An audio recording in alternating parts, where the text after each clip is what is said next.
Welcome to the Run Out. I am Neil Barrett, and unfortunately for tonight, it is just me, Oos. Just me, Oos! And yeah, that's a wrestling reference. If you don't get it, you might be listening to the wrong podcast, honestly.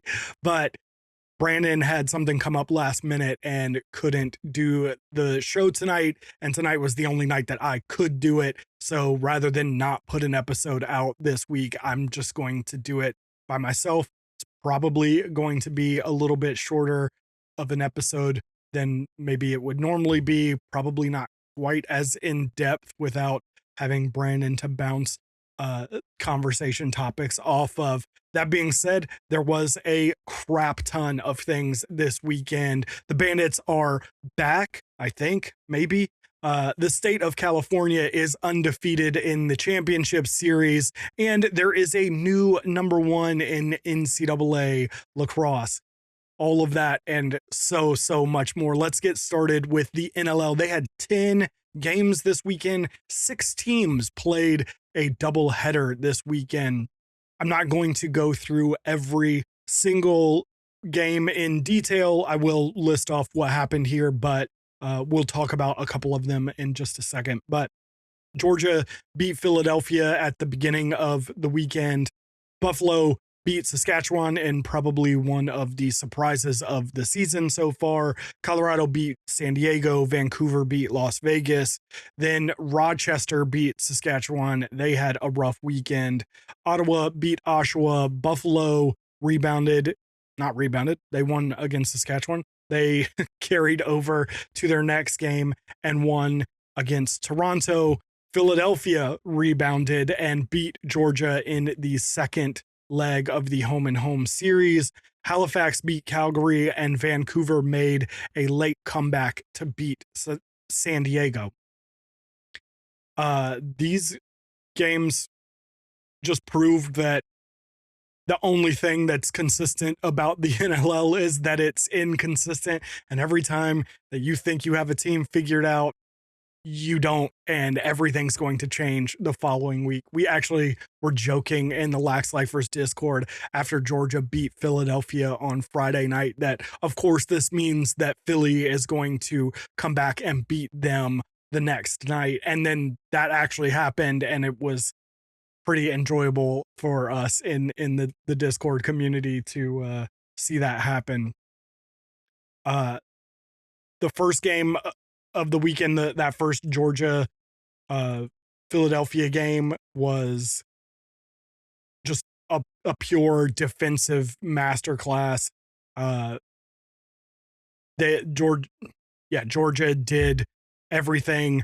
Brett Dobson ended up with 41 saves, just proving once again that he is the shoo-in to win MVP. At this point, I don't even know who could realistically beat him. He would have to completely fall off a cliff, and then, I don't know. Jeff T wins the Triple Crown. Like that's the only thing that I can really think of, but it's going to take a pretty substantial falling off from Brett Dobson to win it. The funny thing is, in the first game, they won 11-6. In the second game, they won 9-5. And even though they lost, Brett Dobson kept them under 10 points. His goals against average actually went down. If I think I have this correct, that he was 7.03 goals against average heading into the weekend, and he finished the weekend with a 7.02 goals against average. So even though he gave up 9 goals in the game on Saturday because he held them to 6 goals on Friday night, his goals against average actually went down, which is just incredible. And I cannot see anyone beating him to the MVP at this point. Elsewhere, we had Buffalo, like I said, pulling off the surprise of the weekend with the Saskatchewan Rush game that I think everyone pretty much thought there was no chance that Buffalo was going to win that game. But when Josh Byrne is putting up 8 goals and Matt Vince is making 43 saves. It's going to be very tough to beat this Buffalo Bandits team. Funnily enough, they had a very similar performance against Toronto the next night, where computer's taking forever to load. Matt Vince ended with 46 saves and Dane Smith added 8 points. So nearly identical performances from a big name offensive player, and then Matt Vince in goal to score or to win those 2 games. Just an incredible run from them this weekend. And if this is how they're going to play the next few weeks, they're going to be tough to beat and making a real strong point. They might shoot up these rankings, standings, I guess is the word I'm looking for, in the league, because when they're on, almost nobody can really beat them. So, both Toronto and Saskatchewan both played well. Both could have won these games, and Buffalo just didn't let it happen. They moved right in and took over, and it's the thing that we've all been waiting for to happen. It appears that it's happening. We will see what happens through the rest of the week. The rest of the weeks of the season is what I'm trying to say. They still have the Mammoth this week, the Seals, the Rush again, the Warriors, the Nighthawks, and then they finish off with Oshawa. So still have a long way to go, but if they're going to play like this, it's going to be tough. Fun little note for me, anyone that listened, I actually got asked to do the halftime show for the Bandits radio broadcast. They called me up and asked me to do it, and it was really fun. And I know we have some Bandits listeners. I don't know if anyone listened to it, if anyone heard it, but it was really good. It was fun. I know my family all tuned in. I don't know that many other people did, but then we can move over to the Rochester Nighthawks beating the Saskatchewan Rush 13-12 in overtime. Ryan Lanchbury had 8 points. Oh man, I don't even know how to say his name. The Rush goalie, Thomas Kajzik, someone tell me, ended the game with 52 saves. Just an insane performance for him. I'm not sure what was going on with Frank Sigliano, why he was scratched, but just an insane performance from the backup goalie.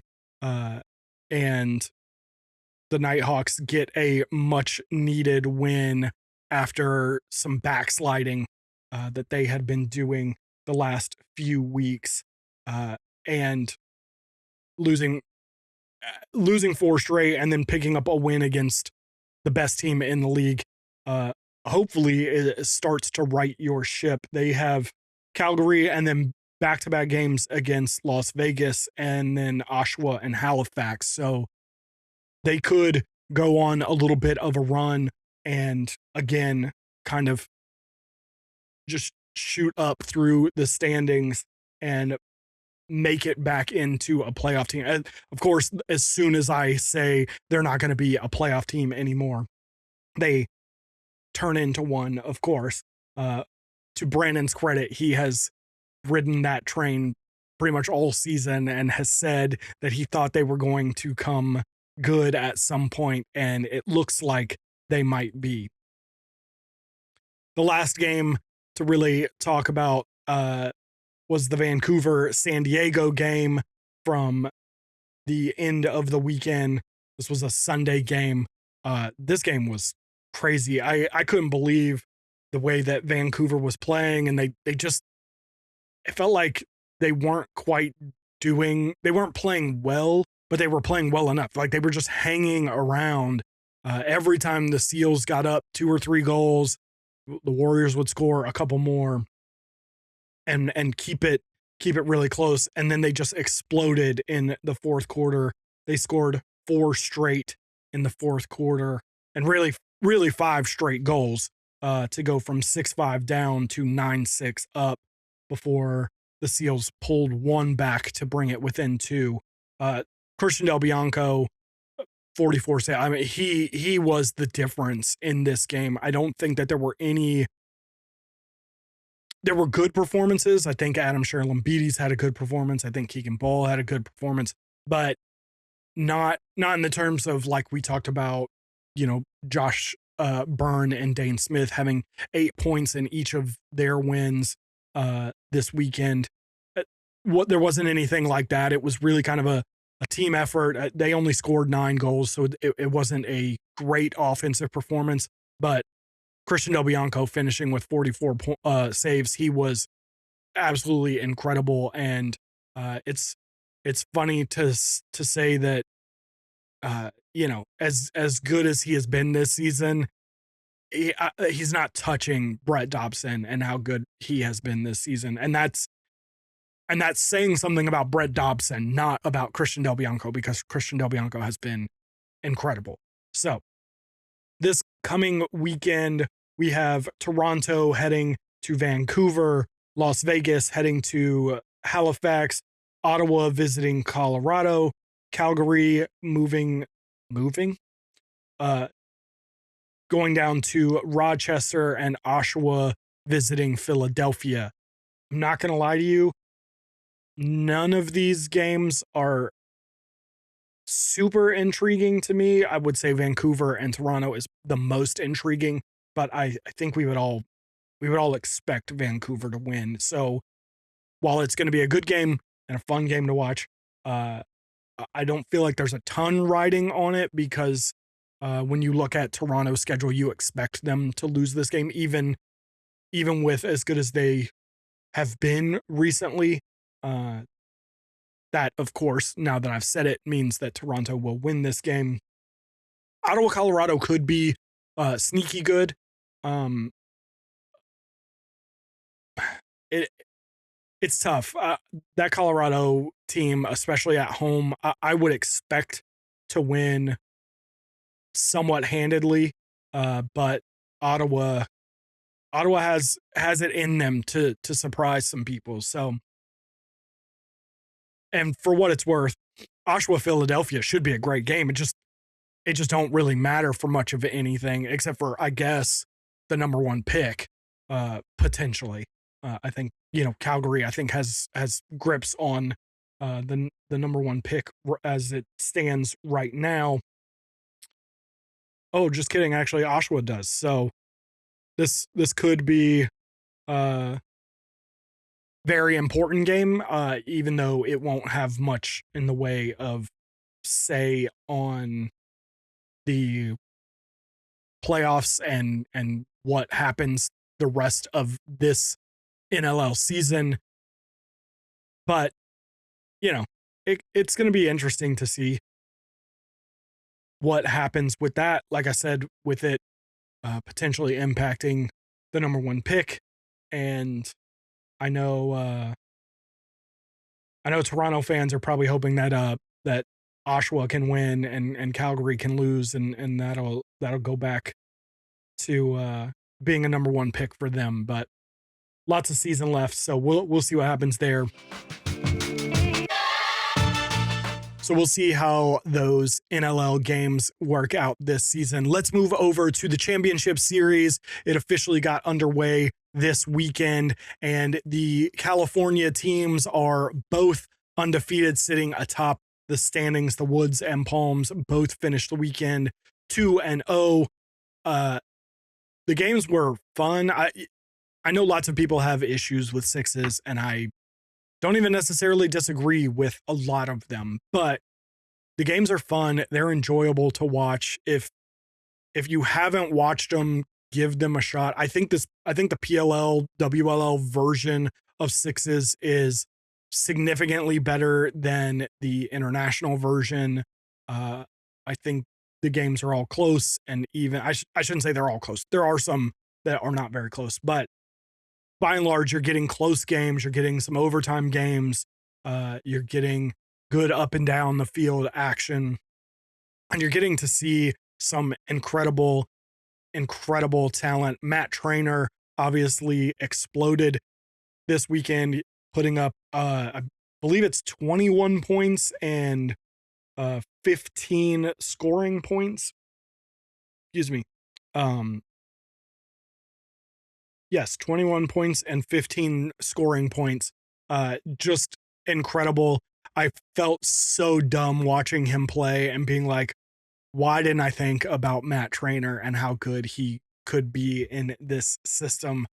Funnily enough, the number 2 overall player is Kyle Jackson, who arguably shouldn't even be here because he's playing for an NLL team. We've talked about his contract situation before, but I just thought it was interesting that he was number 2. And then tied with him at number 2 is Aiden Denenza, who as a Duke fan, I have gotten to know and watch very closely for 4 years. And really, I always really liked him, but was not expecting it to work out like this for him. Again, as much as I have liked him as a player, I didn't see this kind of run coming out for him, but he's been incredible. Over on the women's side, Ali Mastroeni has been just absolutely incredible. Do it all. I keep wanting to call her midfielder. I keep wanting to say do it all midfielder. But in sixes, there aren't really midfielders. Everyone plays both offense and defense. So in a way, everyone's a midfielder, but then that also kind of means that no one's a midfielder. So it's I really enjoy watching her play. The other thing to shout out are the goalies for both the PLL and WLL. They are absolutely incredible. Like, there's the one thing I think that the PLL version of sixes does better is the goalie play is just absolutely insane. Taylor Moreno had 3 assists in the first half of the Palms' second game this weekend. Madison Doucette continues to be just one of, if not the best goalie in the world. I love watching her play. And then on the men's side, you had Austin Kaut he set the record at 19 and then pushed it to 25 saves in a game. Just an incredible performance. This version of the game is so tough on goalies, and the way that these guys and girls are playing is incredible. I think I'm trying to remember. I believe. Oh, this page is a mess. I believe that the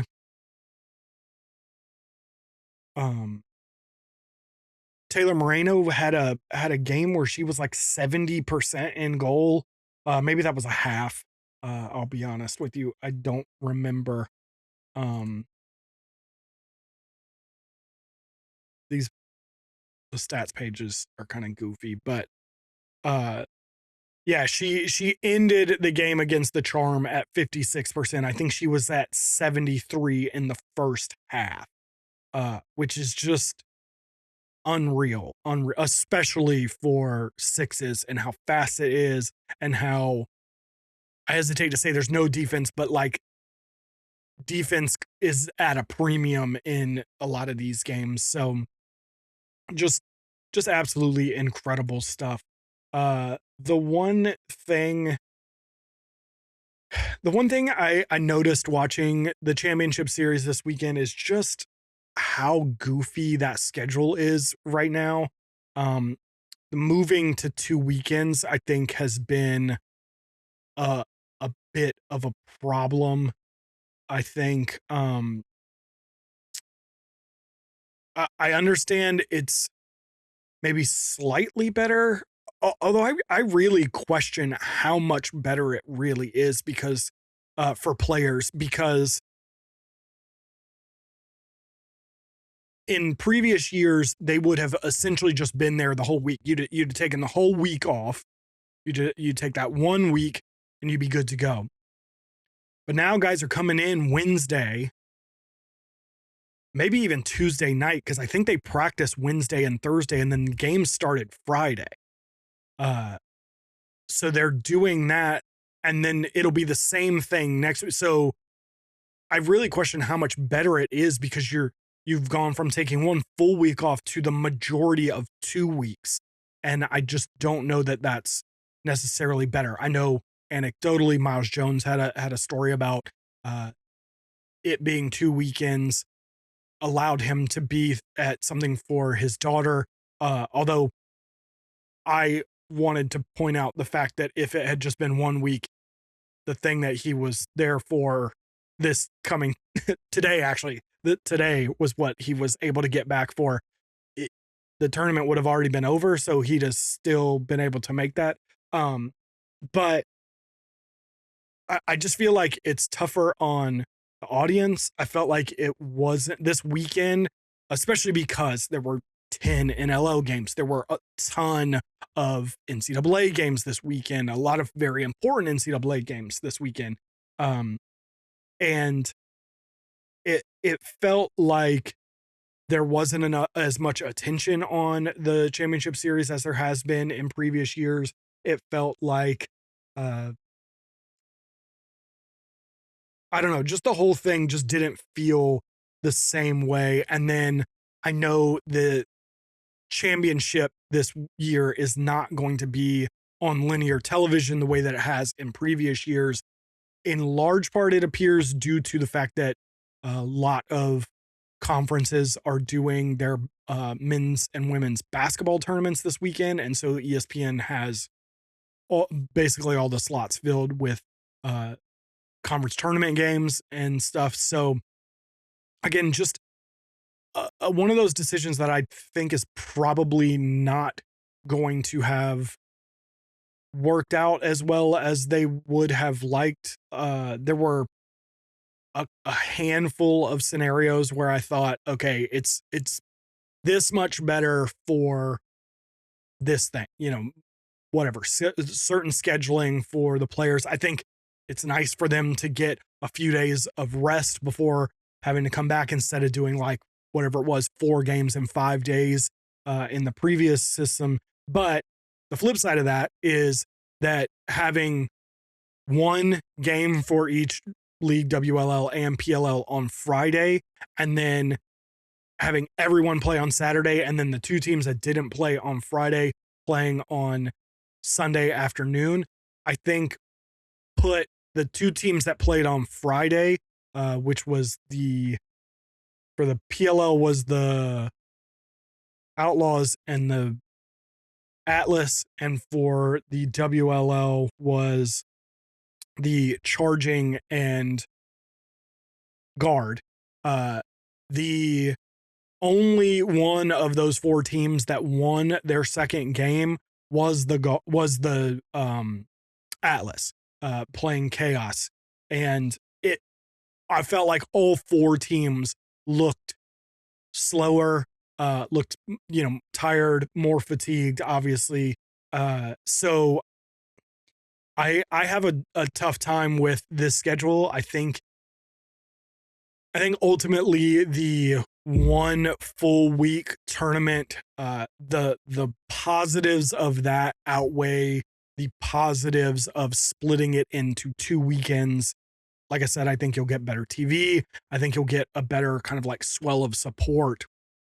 I also think it probably would have made for a better weekend of lacrosse, because instead of having 4 games on Saturday where every team in the championship series is playing and they have to play from basically noon until 10 p.m., you could have had your semifinals. You could have had 2 games on Saturday had them more in the evening so that you could have avoided the NCAA games, at least the majority of them. Still would have competed with the NLL, which, is what it is. There's not a real great way to get around that. But at least from a field perspective, you could have avoided some of that crossover and probably had more people paying attention. But this week, starting, let me double check. I believe it starts on Friday again. There we go. No. So Thursday, there's a game. Friday, there's a game for the PLL. I'm imagining that I closed out the WLL window because I thought I was done. I'm imagining that the WLL also has a game on Thursday and on Friday, and then the semifinals will be Saturday, and the championship games will be Sunday. The Thursday and Friday games will determine the final seedings. I don't know that they have really put this out there. Like, I know it's out there, like you can find this information, but I don't know that we've talked about the format enough. So for anyone who doesn't know, there are 4 teams after the games on Friday night. The 4th place team will be done.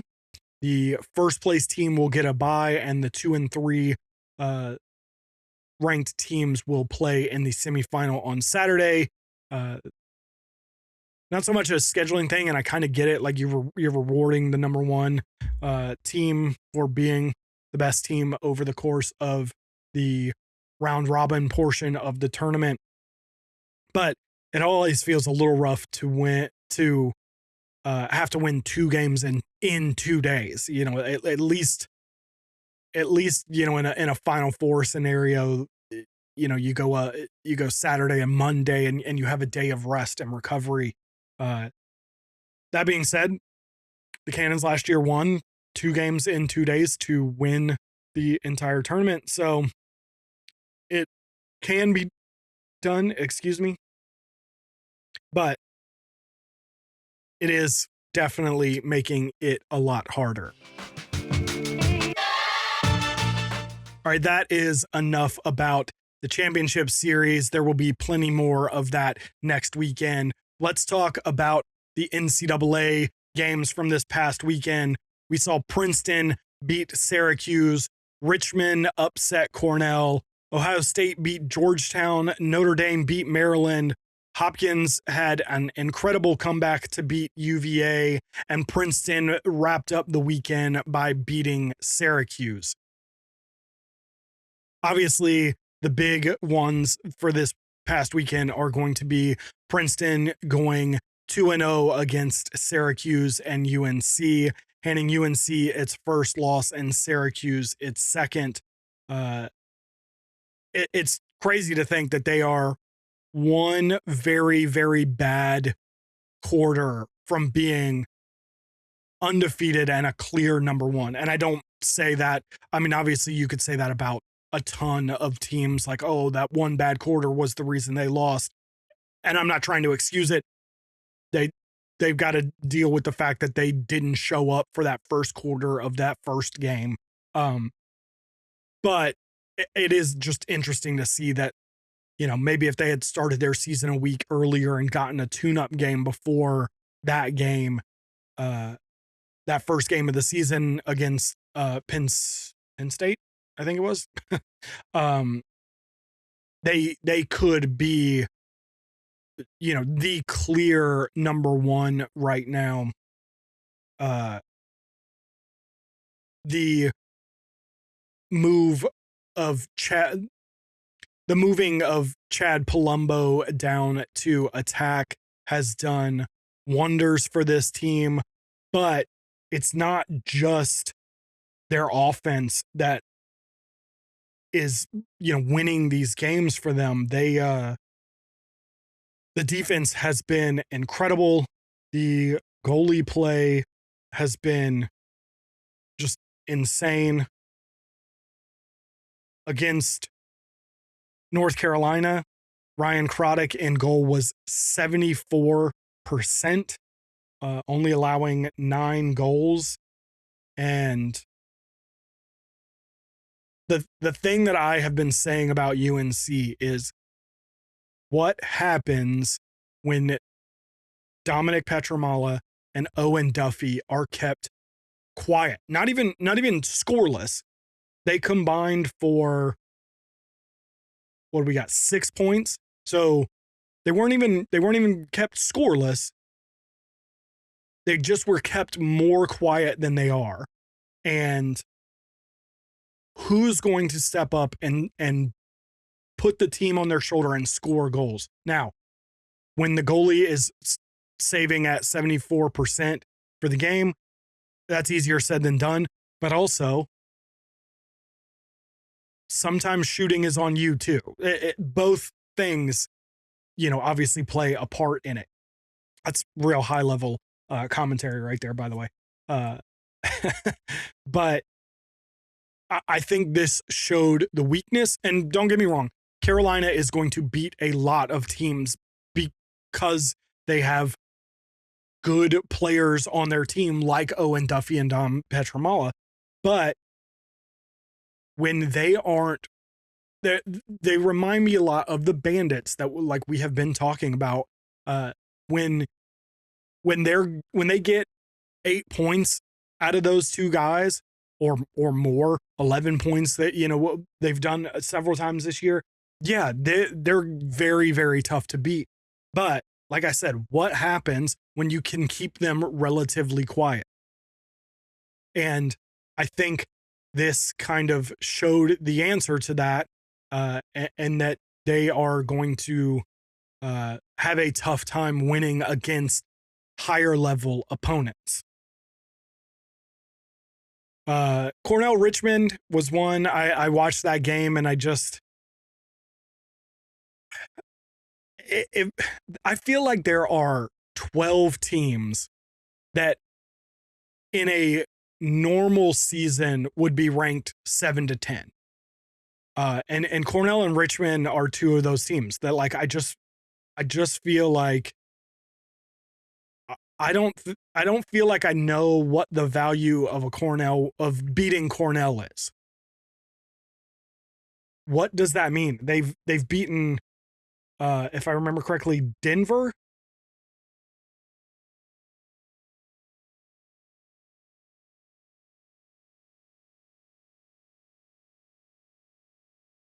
Yeah, they've beaten Denver. That's their one top 20, and that's not even top 20 depending on which poll you're looking at. But they beat Denver, and got people that listened 2 weeks ago. Brandon talked about how he didn't feel that Cornell was a top 5 team because he didn't feel like Denver was a top 20 team. And then Richmond is in a very similar boat where their one win prior to beating Cornell, which again, they beat Cornell, so we'll give them that credit. But prior to beating Cornell, their one win was against Virginia. What's the value of that? It's these like low end top 20 teams. It's like, what's the value in it? Not that they aren't good wins, but how are we putting teams that high up there based on beating, how is Richmond in some polls number 1 in the country right now based on beating a not very good Virginia team, at least not in terms of winning national championships good, and a Cornell team that only win was against a Denver team that probably isn't a top 20 team. So like, I'm just struggling to figure this out. I like this Richmond team. I think they are a good team, but I feel like in any normal year, they would be 7th in the country, not number 1 in the country. I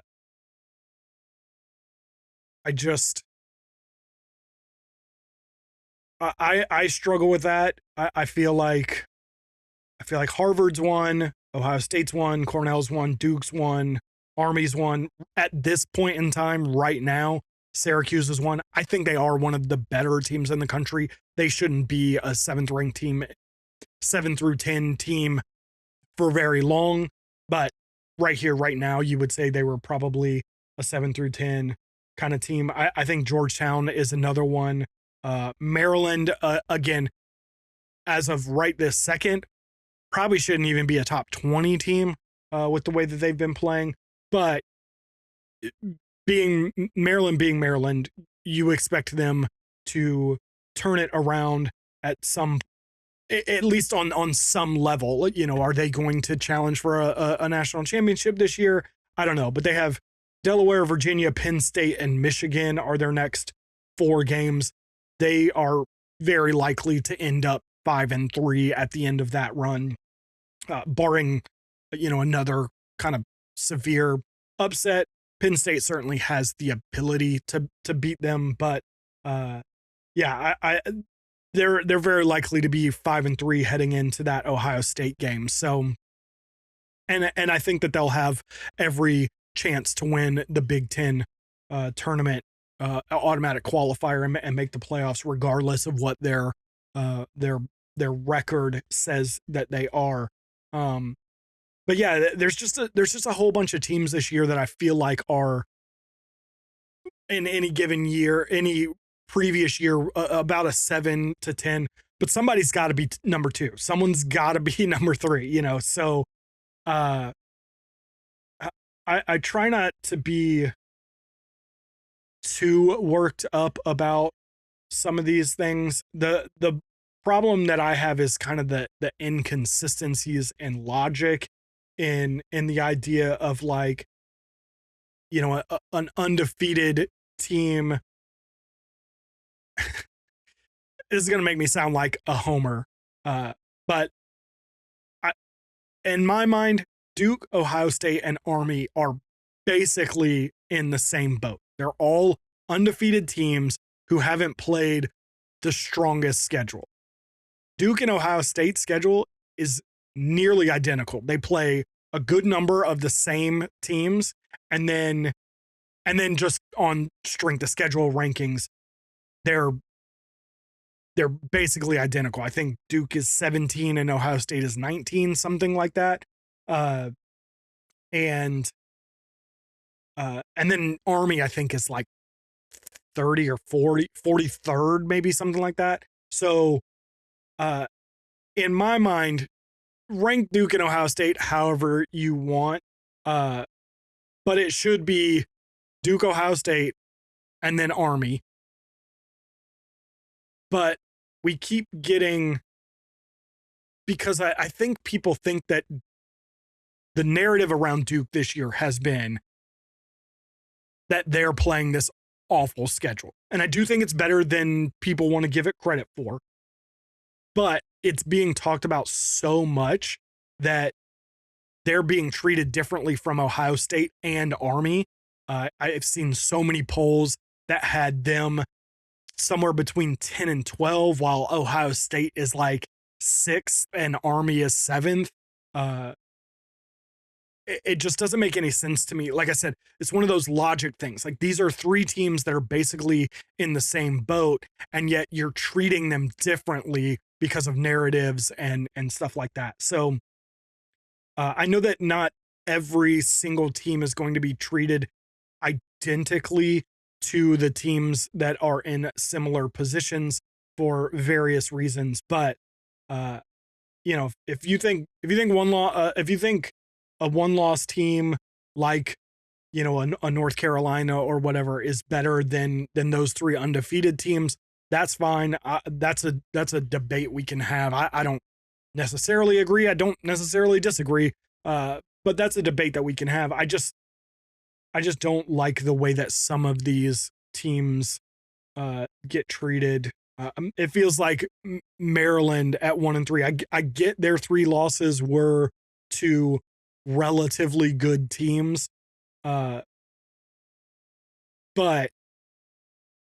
being 1-3 and being the 12th ranked team in the country is crazy. That being said, a lot of this stuff I know will work out. Duke still plays Cornell, Syracuse, North Carolina, and Notre Dame. That right there is 4 top 10 games right there. Maryland has plenty of time to prove that they belong where they are.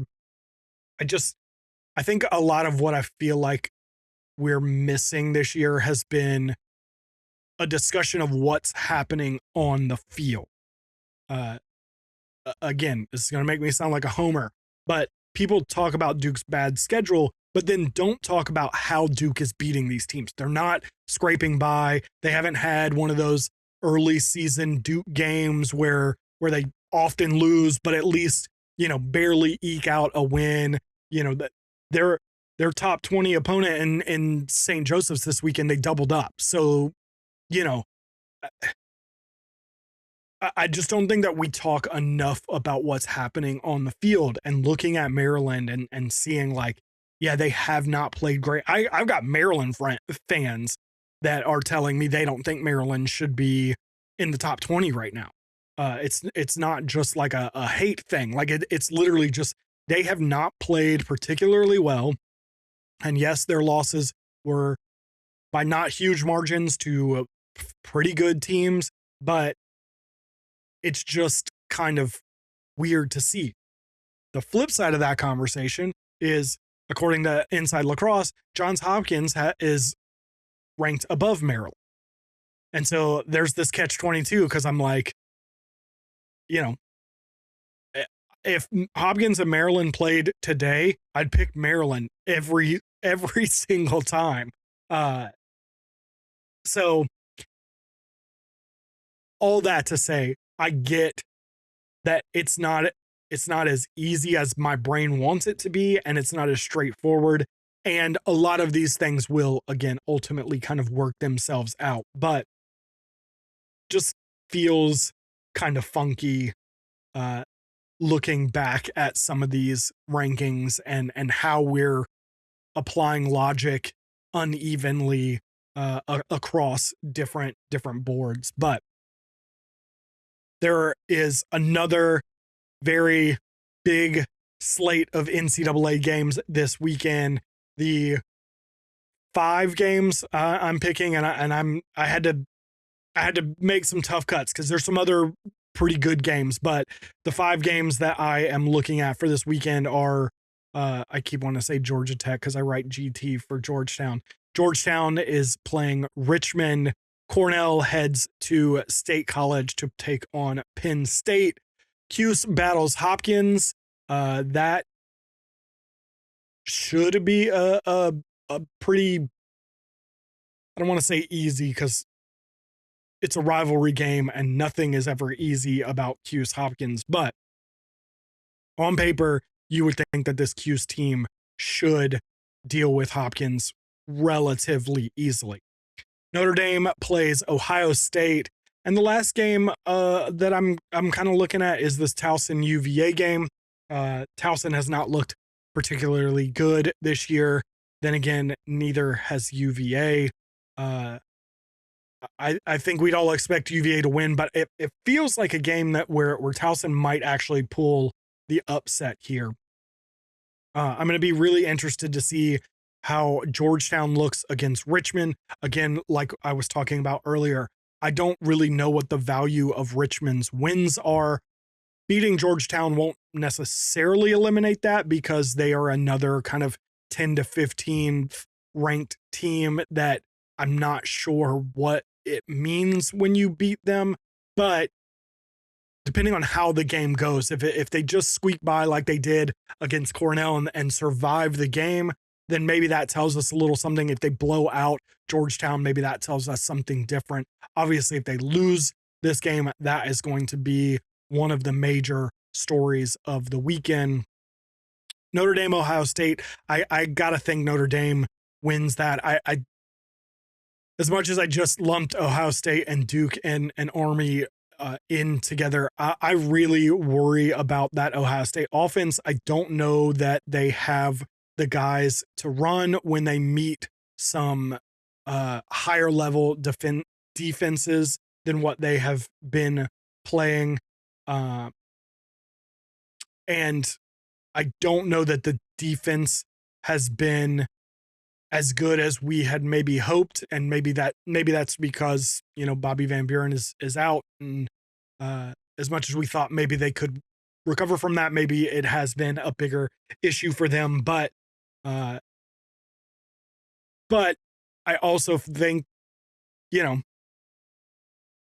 they're a good team and they can beat. I think they're capable of beating most teams in the country. And I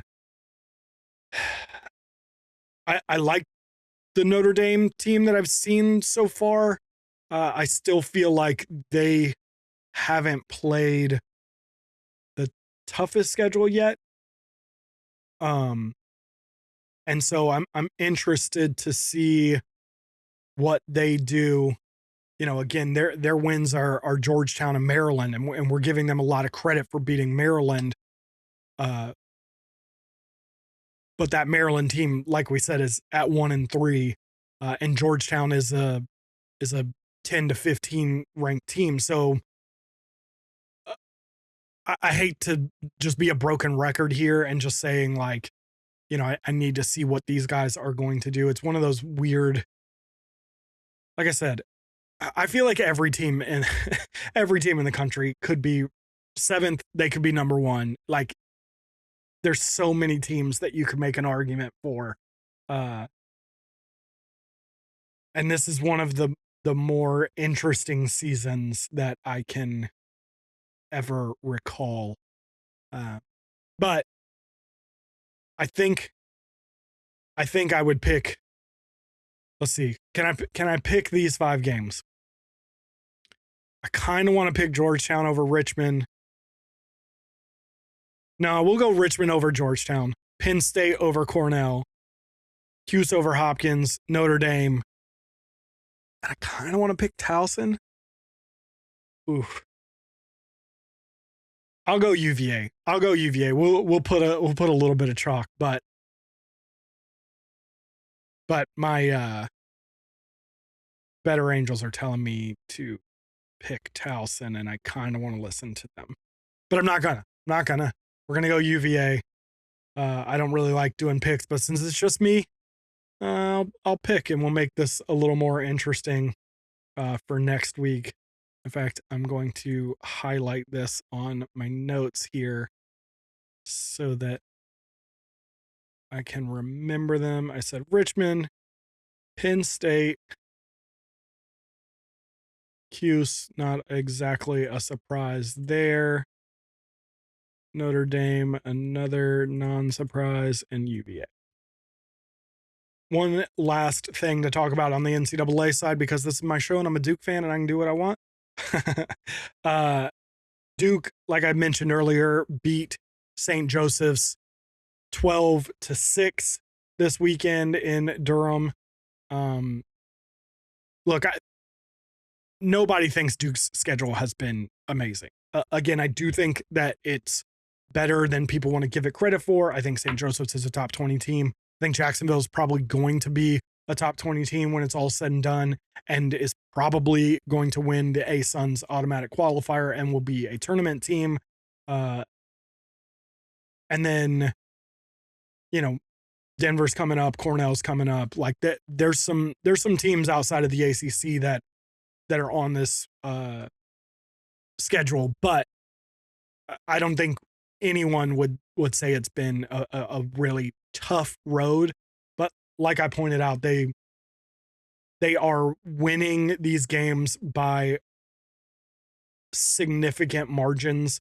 The 6-goal win was their smallest win of the season against St. Joseph's. One of the things that I have really, really loved about watching this team, and again, not saying that this will carry them to a national championship, but one of the things that I have really loved about this Duke team is just how much contribution they're getting from all over the place. I feel like there's a good number of teams in the top 10 where you know we need to shut down this guy or these two guys, this pair of players. Princeton, I think if you can shut down Chad Palumbo and Nate Kabiri, you're going to have a pretty good day. In North Carolina, we talked about it earlier. If you can shut down Petro and Duffy, you're going to have a pretty good day. Syracuse, if you can keep Joey Spallina quiet, you're probably going to have a pretty good day. Duke certainly has those kinds of players. Ben Johnston and Kyle Colsey are just absolute studs and are playing that way this season. But I think when you focus in on those guys and you try to shut them down, you still get a Brady Scaletti, Thomas Menke, a Max Sloat, Michael Ortlieb, all of which have double-digit points this season. Liam Kirschus is another who's not quite at double digits, but does everything. This past week against St. Joseph's, they were able to keep Ben Johnston and Kyle Colsey relatively quiet, similar to UNC. They only combined for 6 points, but Brady Scaletti ended up with 5. Liam Kirschus had 3. Jack Pappendick had 2. So, I feel like they're getting a lot of good contributions from a wide variety of players. I think it is one of the things that makes them kind of dangerous. That being said, obviously, again, they are playing some lesser competition right now, and we will have to see how that continues. I think anyone would expect it to lessen, even if only slightly, as they play some better teams. But as a Duke fan, this season is basically going to be icing on the cake for me. Whatever they can accomplish this season is just bonus. I think this team is really built for next year and the year after that, with a lot of these guys being very, very young. I'm looking for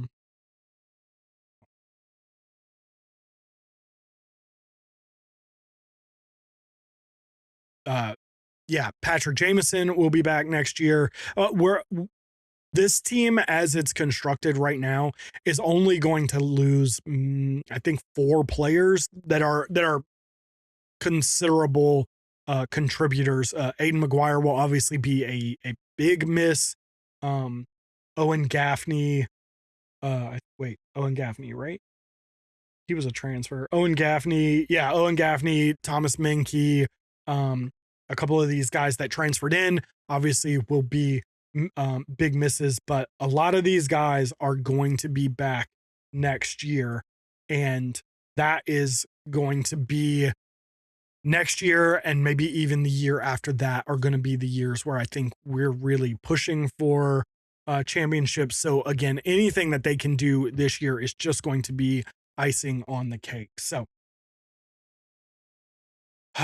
that was a lot. Thank you for indulging me and allowing me to talk about Duke, but that is going to do it for this week. If you want to keep the conversation going, the best place to do that is the Lax Lifers Club. That is our community, and at its core is a free Discord where you can talk all versions of lacrosse with other lifers who care about the game as much as you do. All the details for the community are linked in the show notes or in the description if you're watching on YouTube.